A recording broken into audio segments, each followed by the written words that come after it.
Sampurasun. Tepangkeun wasta abdi Ipan Nur Aulia di kelas 11 MIPA 5 bade medarkeun hiji biantara anu tos ditugaskeun ku Ibu Yelija. Bismillahirrahmanirrahim. Assalamualaikum warahmatullahi wabarakatuh. Hamdanillah wa syukronillah, alhamdulillah.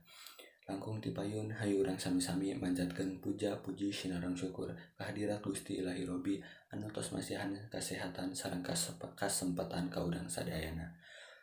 Sholawat miwassalam mugia tetap ngocor ka junjungan Nabi Panungtung Nabi Muhammad sallallahu alaihi wasallam ka kulawargina ka sahabatna tur dugi ka urang salaku umatna anu insyaallah kenging sapaat dimantenna jaga di yaumil kiamah. Amin amin ya rabbal alamin. Ibu guru anu kusim kuring dipihormat, rarencangan sadaya anu kusim kuring dipikamumat.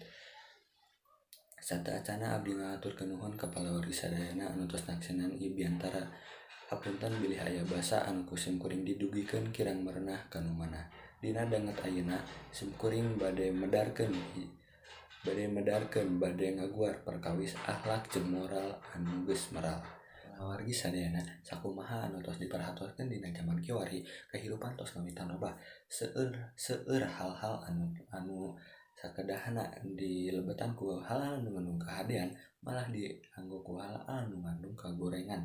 Contohna rumaja waktu bubar sakola anu kedahna dilebetan ku ekstrakurikuler malah dianggo ameng duaan sareng lawan jenis. Tah sanes teu kenging duaan sareng lawan jenis teh da saumuran urang mah anu sawajarna bae bisa via medsos, contohna WhatsApp, Instagram, Facebook jeung sajabana.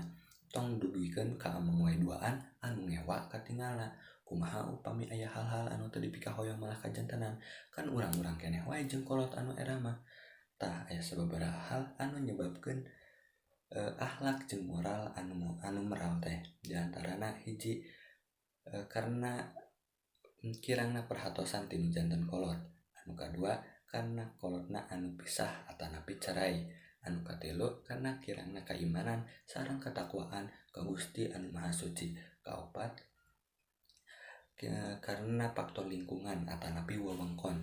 Anu kalima karena budakna anu teu nurut kanu jadi kolot. Tah kumargi kitu hayu urang tebihan padamelan anu ngandung kaauwanan nurut kanu janten kolot, tingkatkeun keimanan sareng katakwaan ka Gusti anu Maha Suci jeung nyibukeun diri dina organisasi anu aya di masyarakat jeung di sakola anu ngandung kahadean tur ngandung manfaat. Rupina palawargi cekap nu sakitu anu tiasa kepihatur kirang langkung nyuhunkeun dihapunten anu sageung-ageungna saninten buah saninten dibantun kaparapatan. Hapunten abdi hapunten bilih aya kalepatan. Billahi taufiq wal hidayah. Wassalamualaikum warahmatullahi wabarakatuh.